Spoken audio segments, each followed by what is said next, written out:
नमस्कार मित्रांनो, चला आज बघूया MS कॉलम आपण उभे करतोय साईटवरती।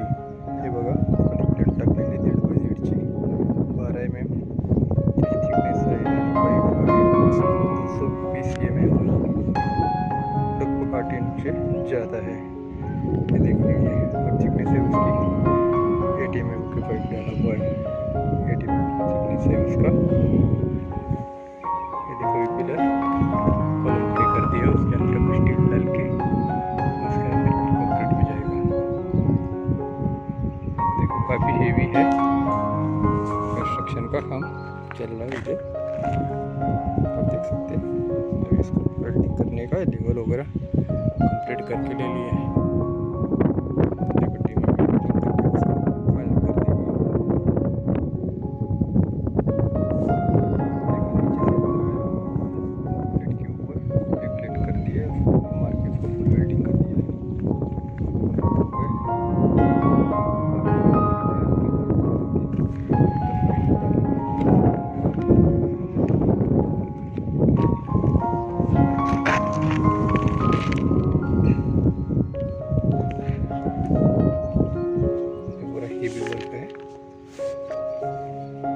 सावधानी से करना पड़ता है काम भी, और काम भी अच्छा होना चाहिए।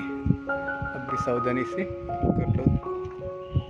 220 kg का पाइप है एक सिंगल।